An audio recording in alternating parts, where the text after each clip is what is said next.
Welcome, Capricorn, to your Mars in Aries 6 week forecast for the Ascendant, the Sun, or the Moon.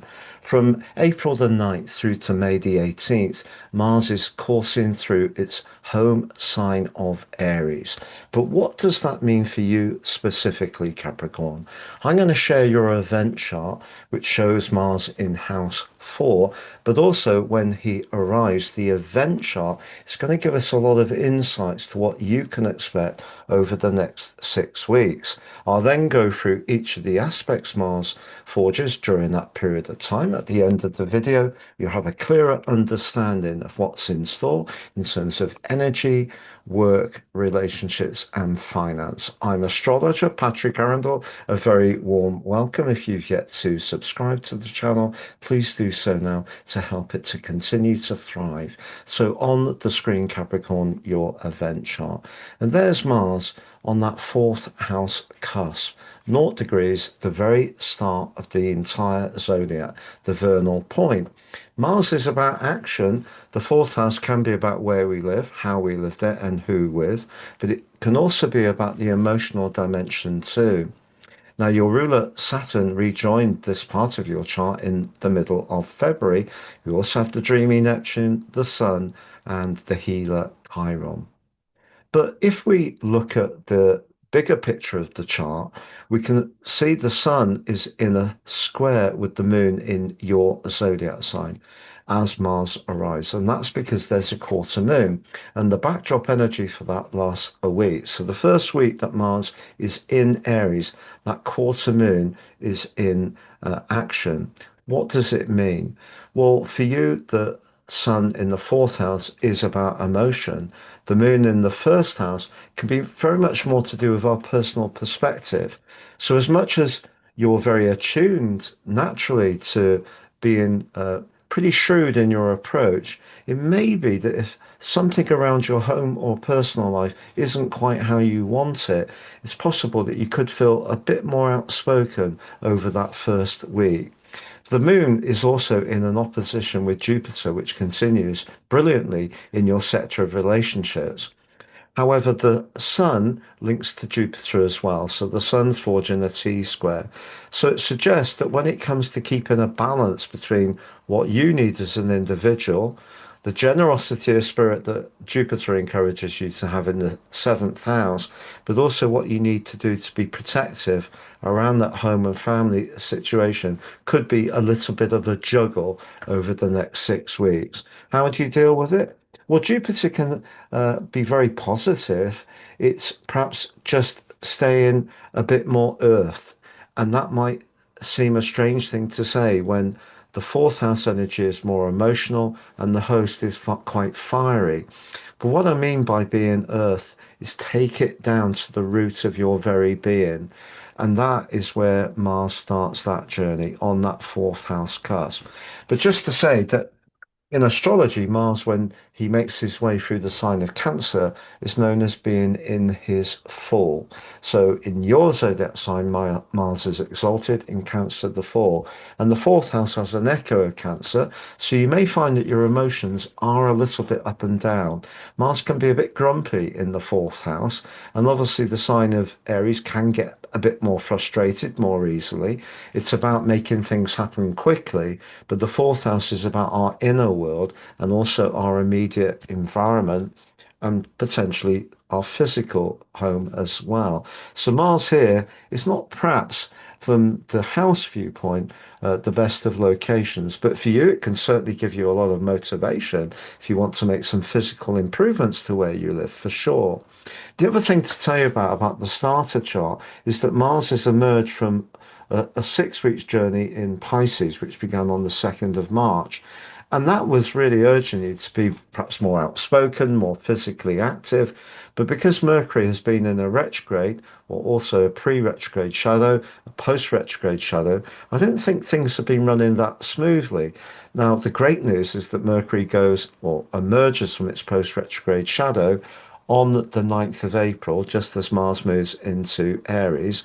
But Mars still has been forging the last few days a very strong link with Uranus. So even if some conversations weren't flowing onto action in the way you would like, because water creates resistance for Mars, Pisces, I think you may have seen a speeding up, which has been pleasing. But Mars move in here is met by the ruler, the modern aquatic ruler of Pisces, Neptune. If there is some politics around your family life, you don't feel that people share things in quite an as open way as they could. That may be coming or may be amplified by the sensitivity of Neptune, which can be a bit distorting. But if there is kind of you share a home with someone who has personal approaches that you find a little bit irritating, you may find yourself initially a little drained, and that can show up quite strongly by the 13th when Mars and Neptune come into an exact conjunction. But by the 16th, Mars is moving forwards and links brilliantly to Pluto in the detached Aquarius, but in the second house of resources and values for you. If there is something you're doing about changing where you live, whether it's moving altogether, renting a new place, buying your own home, doing a renovation, doing some repairs, painting and decorating, all those things, your drive can be absolutely fantastic. The fourth house can be about your emotions. So if there's something you desire, Mars and Pluto, maybe it is around a bigger improvement to your property. Maybe it's about an addition to the family. That desire can be amped up by the 16th. But then by the 19th, Mars moves forwards and conjuncts with your ruler Saturn. Now, Saturn's going to be in this fourth house for the next 2 years, Capricorn. And of course, it was in that part of your chart from the 25th of May to the 1st of September last year. If you did encounter some challenges around home, family, or emotional matters during that period, they could show up again around the 19th as the two malefics, Mars the Lesser and Saturn the Greater, in traditional astrology, come into a conjunction. But one of the things about that pair together is they can give us fantastic tenacity. And in the fourth house, if you really passionately believe in something, even if you feel that other people aren't getting what you're saying, I think your resilience will really be to the fore. Now, Mars moves forwards towards the end of April and comes into a clench with Chiron in the fourth house. If you're someone who does tend to be a very skilled listener, but the problem is that other people don't seem to be so attuned to what you want to share, your frustration around that could really be to the fore at that period of time. But also, it can be an opportunity to use the vigor, thrust, and passion of Mars in Aries to shift something to do with your history that might go right back into your early life in a way which is very releasing and gives you more energy. Now, as far as romance is concerned, you do have Venus and Uranus from the start of this transition in the fifth house, and Venus forges a stunning link with Jupiter.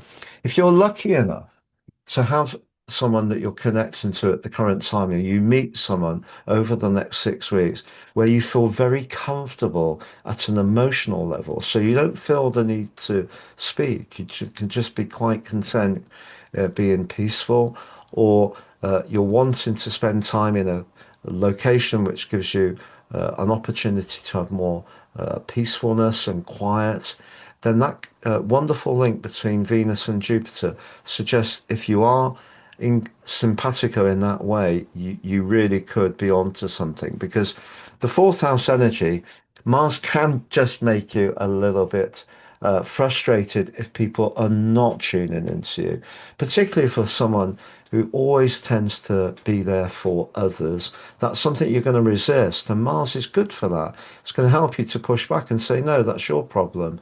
I've listened to this over and over. You don't really want to thank me for that. Acknowledge the time you're absorbing of me. Also, if there's people around you drain your energy, I think you could be a bit feistier about that as well. That's not a bad thing. We have an issue in the Western world generally, that anger is a bad thing. Certainly, violence is a bad thing, but if we're speaking our truth, it's better than saying nothing. And one of the worst things about emotional and family relationships is violent silence. In other words, where people remove themselves, don't communicate, don't share what the issue is. It creates a vacuum, and that can be more wounding than actually saying, well, do you know, I really do struggle with this.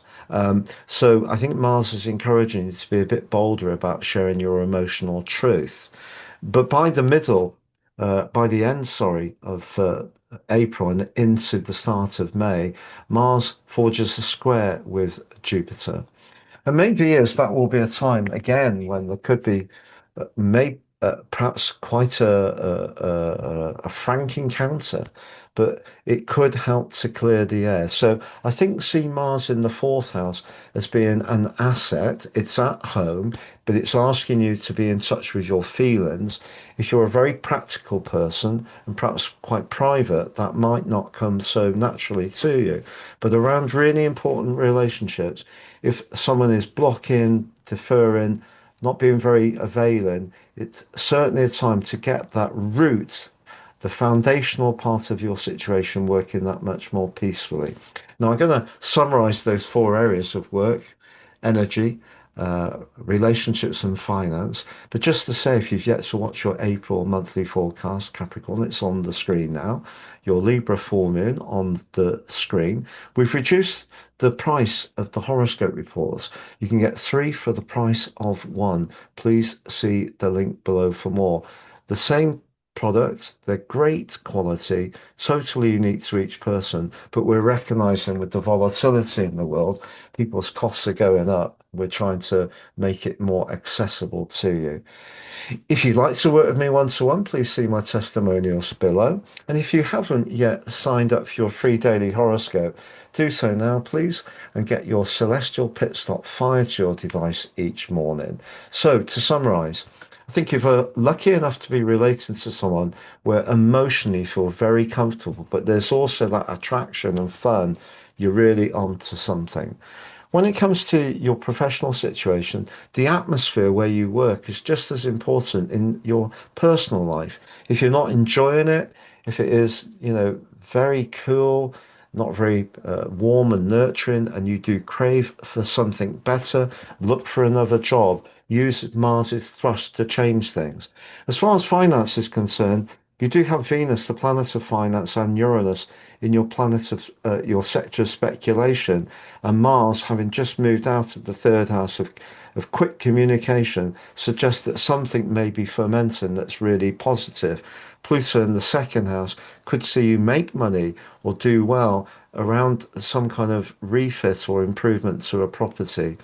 As far as your physical energy is concerned, if there are people around you that you do find to be quite wearing, do try to reinforce your personal space, but also clear things up that perhaps have been just, getting in the way for some while. It's been a pleasure being with you, Capricorn. All the best. Take care and goodbye.